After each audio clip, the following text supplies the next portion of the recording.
Hey guys, you're listening to the English Made Simple show. This is episode number 150, number 150, número 150.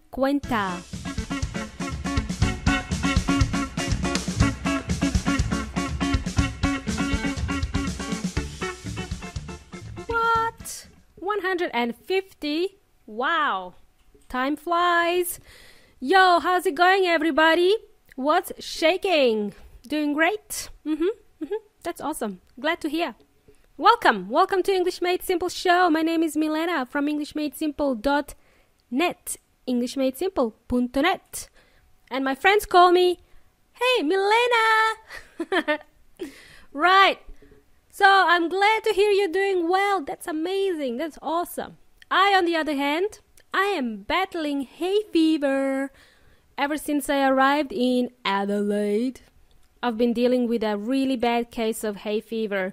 What's a hay fever, you might ask? It's an allergy. It's an allergy to pollen and grass. It usually happens around springtime when the birds start to sing and attack. It makes you sneeze a lot, like that's sneezing. It makes you sneeze a lot. It gives you itchy eyes. You have to touch your eyes always. Teary eyes and itchy throat. That's throat. And you just feel sleepy all day. So I had to go and buy some medicine. I had to resort to tablets. I have to use tablets or medicine to treat the symptoms of hay fever. Thanks to this medicine, I'm now able to record today's episode. Yes. You can learn more about this hay fever stuff if you want in episode number 78, 078, called At the Doctors, and another episode 076, number 76, called At the Pharmacy. You can learn more about hay fever and other vocabulary related to going to doctors in those two episodes. But you have to hop into your time machine and then go back in time. So you have to go far back in time, number 78 and 76, okay? Great. Alrighty. Let us continue with the show. The topic of job interviews and CV writing will continue next year. Just wanted to let you know. The next time I run the Get Job Ready program, it will be in 2018. I've just realized that it's almost end of the year. So in 2018, we will focus more on the CV and job interview stuff. And starting from next month, I will be introducing a new program, so keep listening for that. I should also mention that if you are looking to apply for jobs in Australia or New Zealand or even Canada, in the meantime, you can still get in touch with me. I can work with you one-on-one because it's not easy to start writing CVs if you're looking for employment overseas, especially if this is your first time ever doing it. You can still try doing it yourself, but you still need someone to check that what you are writing is actually applicable. Right, okie dokie. Changing the topic now. In today's episode, I want to talk about speaking English. Speaking English. It's quite simple. Speaking English. I'm going to share a story about my experience when I first tried speaking in English. Before I first engaged in a conversation in English, before I first practiced speaking English, I had been learning it for 5 years, studying grammar, reading books in English, listening to the music. I knew how to sing every song by Metallica.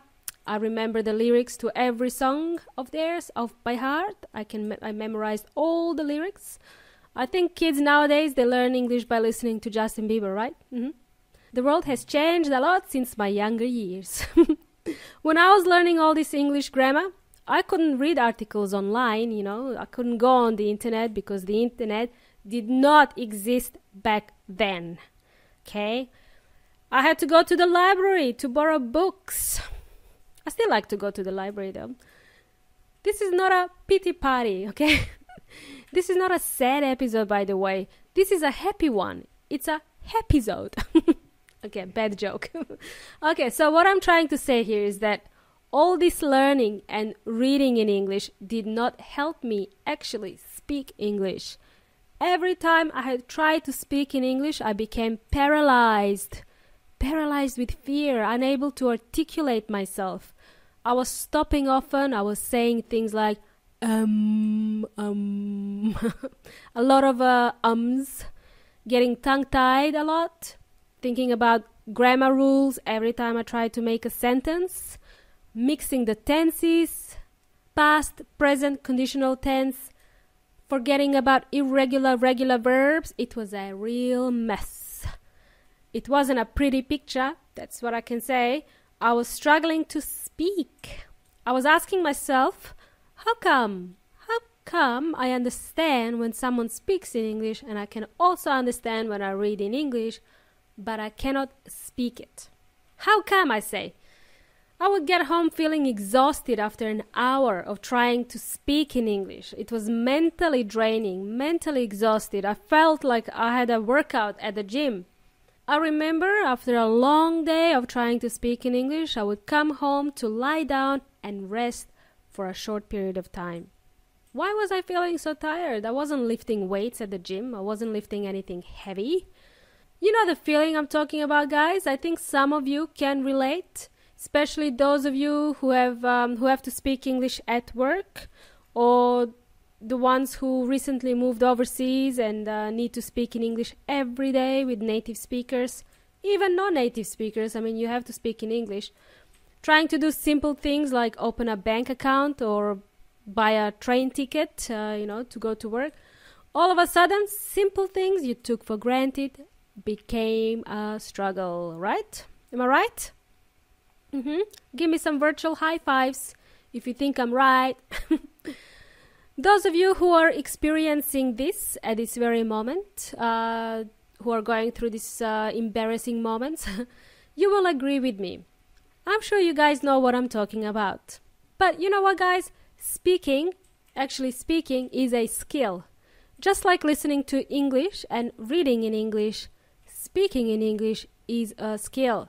It has to be learned. You have to practice it. Speaking into a microphone, like me, is a skill. Speaking in front of an audience of 1,000 people is a skill. Public speaking, that's a skill. But speaking in English, speaking another language is also a skill. You have to learn it. So when it comes to speaking, you have to forget about grammar, okay? You have to forget about grammar. Yes, I know. Forget about grammar. Just forget it. Unless you're doing exams and you're being marked on using grammar when speaking, then yes, then you should worry about grammar. In that case, you need to worry about grammar, okay? For the rest of us who are not doing exams, we should forget about English grammar. Why would you say such a thing, Milena? That's atrocious, unacceptable, outrageous. Wait, hear me out. You will be surprised the majority of native speakers don't follow the rules of grammar when they speak English. Well, they speak slang. They don't know why they say what they say. I hope that makes sense. They don't know why they say what they say. The majority of native English speakers don't know what a pronoun is, what an adverb is, or what a third conditional sentence is, and so on. All they know is what they learned from an early age, and they learned how to use these certain phrases. But you guys, you know more than them. You know more about English grammar than native speakers do.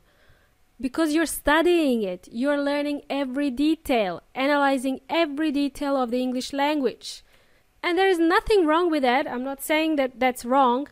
Please continue doing that, but please don't obsess about it. Don't obsess about it. That's my advice to you. Be relaxed. Just chill. Just chillax. That's a new word. Chillax. It's between relaxed and chill. Okay? You can use that. And now I would like to share something with you guys. Something that helped me with speaking English. So listen up, amigos y amigas. Here is how to start speaking English fluently. This is what worked for me, at least. So I'm happy to share it with you today. Point number one, find a friend who is keen to learn English with you. Practice speaking with them in English once or twice a week. Doesn't matter how it sounds, at least It will force you to think about words in English before you say them out loud. That's what I used to do. I remember back in the day. My friend Mila will remember this. She's listening to the show right now. She's in Serbia at the moment. Big shout out to my friend Mila. Hey Mila, remember we used to walk down the main street in Belgrade, in Serbia, and speak broken English out loud. I still remember that. It was so embarrassing. But it was fun. We laughed a lot, I remember. It was cool. So guys, yes, find a friend who is keen to learn English with you. Keen. K-E-E-N. Keen means interested. Cool bananas. Point number 2. Learn English phrases and English expressions. This is key to being fluent. If you don't know which expressions to learn, how about you tune in to the English Made Simple show? You have a whole archive of episodes to listen to. All of them jam-packed full of goodies. In other words, all of them have really valuable and educational material. Plus, as a bonus, you get my bad jokes, okay? You get it as a bonus. So go back and listen to some old material. Point number 3. If you can't find a friend to practice English with, then English Made Simple is your friend. Listen to it. Share it with others. It's great. Highly recommend it. Point number 4. Start learning Justin Bieber songs.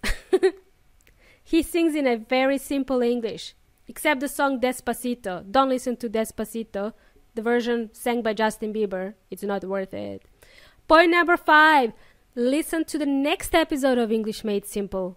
I will introduce you to more useful phrases that you can practice with your friends. That's it for today. I hope you found today's episode useful, amigos y amigas. If you did, please share it with your friends and then book some time with them to practice speaking.